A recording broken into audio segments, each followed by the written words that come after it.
शुरू।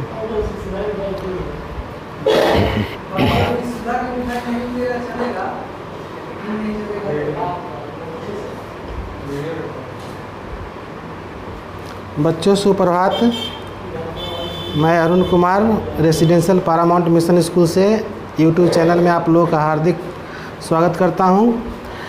आज मैं वर्ग 4 को हिंदी विषय से पाठ 5 का प्रश्नोत्तर बता रहा हूं, जिसका शीर्षक है उठो पार्थ गांडीव उठाओ। सबसे पहले हम लोग चलते हैं मौखिक प्रश्न की ओर। मौखिक प्रश्न में पहला प्रश्न है, एकांकी में कौन किसको उपदेश दे रहा है? उत्तर है, एकांकी में श्री कृष्ण अर्जुन को उपदेश दे रहे हैं। प्रश्न नंबर 2, अर्जुन युद्ध से क्यों बचना चाहता है? उत्तर है, अपने स्वजनों के मोहवश अर्जुन युद्ध से बचना चाहता है। प्रश्न नंबर 3, क्या अर्जुन कायर है? उत्तर है, नहीं, अर्जुन कायर नहीं है। प्रश्न नंबर 4, अर्जुन बार बार भ्रम में क्यों पड़ जाता है? उत्तर है, अपने स्वजन समुदाय को देखकर अर्जुन बार बार भ्रम में पड़ जाता है। पांचवा प्रश्न, क्या श्री कृष्ण के उपदेश से अर्जुन का मोह समाप्त हो गया? उसका उत्तर है हाँ। अब हम लोग चलेंगे लिखित प्रश्न की ओर। लिखित प्रश्न में है प्रश्न नंबर 1, अर्जुन अपने रथ को कहाँ ले जाने के लिए श्री कृष्ण से कहता है? उत्तर है, अर्जुन अपने रथ को दोनों सेनाओं के बीच ले जाने के लिए श्री कृष्ण से कहता है। प्रश्न नंबर 2, अर्जुन अपने सामने युद्ध भूमि में किन किन को देखता है? उत्तर है, अर्जुन युद्ध भूमि में अपने सामने गुरु द्रोण, पितामह भीष्म और मामा शल्य को देखता है। प्रश्न नंबर 3, श्री कृष्ण अर्जुन को क्या बात समझाते हैं? उत्तर है, श्री कृष्ण अर्जुन को समझाते हैं, यह युद्ध तुम अपनी इच्छा से नहीं लड़ रहे। दुर्योधन और उसके साथियों ने युद्ध करने के लिए तुम्हें बाध्य किया है। इस प्रकार के धर्म युद्ध में किसी प्रकार का मोह करना अच्छा नहीं होता। प्रश्न नंबर 4, श्री कृष्ण किसे वीर धर्म बताते हैं? उत्तर है, जो अधर्म पर चलते हैं अथवा अधर्मियों का साथ देते हैं, उनका विनाश करना ही वीर धर्म है। जो क्षत्रिय यह नहीं करता उसकी सर्वत्र निंदा होती है। पांचवा प्रश्न, कर्मवीर की क्या पहचान है? उत्तर है, कर्मवीर कभी भी फल की कामना से कोई कार्य नहीं करते, वे केवल अपने कर्तव्य का पालन करते हैं। यही कर्मवीर की पहचान है। छठा प्रश्न है, श्री कृष्ण अर्जुन को कौरवों के किस किस छल कपट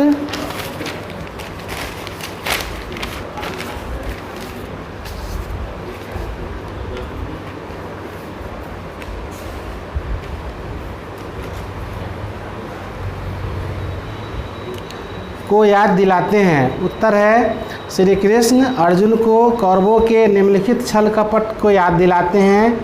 शकुनी का छल, दुर्योधन का लाक्षागृह, उसका अपने माता पिता पर आतंक, प्रजा पर अत्याचार, शांति संदेश के समय मेरा अपमान इत्यादि। प्रश्न नंबर 7, सच्चा सन्यासी कौन होता है?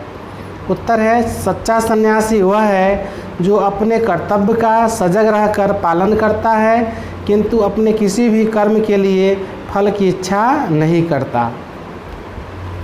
अंतिम प्रश्न है, कर्तव्य का पालन नहीं करने वाला व्यक्ति कैसा रह जाता है?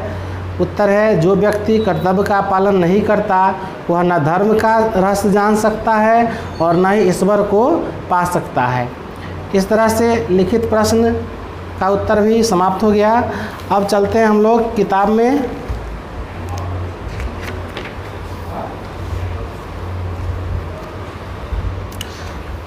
किताब में है आपका सही उत्तर पर ठीक चिन्ह लगाना है। श्री कृष्ण अर्जुन के क्या बने हुए थे? उत्तर है सारथी।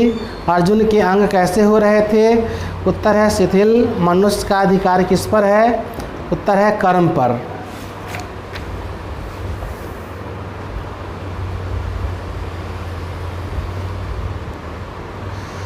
धर्मराज शब्द किसके लिए आया है?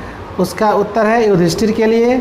सबसे बड़ा धर्म क्या बताया गया है? उसका उत्तर है कर्तव्य पालन। आगे का प्रश्न है, बताओ किसने कहा? इसमें है, क्या इस युद्ध में विजय के लिए मुझे अपने गुरुजनों और संबंधियों को ही मारना पड़ेगा? तो इसमें अर्जुन ने कहा। दूसरा है, दुर्योधन और उसके साथियों ने युद्ध करने के लिए तुम्हें बाध्य किया है? यह श्री कृष्ण ने कहा। तीसरा है, मेरे अंग शिथिल हुए जा रहे हैं, मेरा मुख सूख रहा है, अर्जुन ने कहा।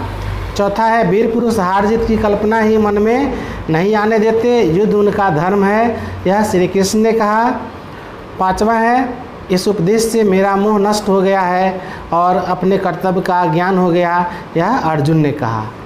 उसके आगे है रिक्त स्थानों की पूर्ति। रिक्त स्थानों की पूर्ति में है, नीचे दिया हुआ है उसमें से भरना है आपको। यह डैश तुम अपनी इच्छा से नहीं लड़ रहे हो, इसमें युद्ध भराएगा। दूसरा है, स्वजनों को मारकर मैं 3 डैश का राज्य भी नहीं चाहता, इसमें लोकों होगा। तो क्या मैं डैश के लिए युद्ध करूं, इसमें स्वर्ग होगा। चौथा है, सच्चा सन्यासी डैश होकर नहीं बैठता, इसमें निष्क्रिय होगा। इस तरह से आपका ये भरने वाला ख़त्म हो गया। अब एक बार इधर देखते हैं भाषा की तरफ। भाषा की बात, इसमें नए शब्द बनाना है। द ध का प्रयोग करना है। जैसे युद्ध है तो क्रुद्ध हो गया, मध्य है, ध्य है तो मध्य हो गया, आराध्य हो गया, ज्य है तो पूज्य हो गया, राज्य हो गया, व्यय है कर्तव्य हो गया, तालव्य हो गया। ठीक है। उसके बाद है विलोम शब्द, उल्टे अर्थ वाले शब्द लिखना है। वीर का कायर, समर्थ का असमर्थ, अच्छा का बुरा, विजय का पराजय, शांति का अशांति, स्वर्ग का नरक। तीसरा नंबर है वाक्य बनाना, इसको आप स्वयं बनाएंगे।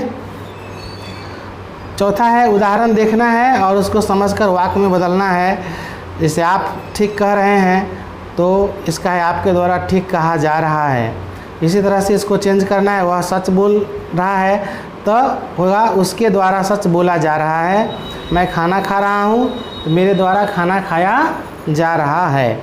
इस तरह से आपका ये 5वां पाठ का प्रश्नोत्तर समाप्त हो गया। आप इस प्रश्नोत्तर को अपने फेयर कॉपी में सही एवं सुंदर अक्षरों में लिखकर मैसेज जैसे ही जाएगा वैसे इसको भेजेंगे। धन्यवाद।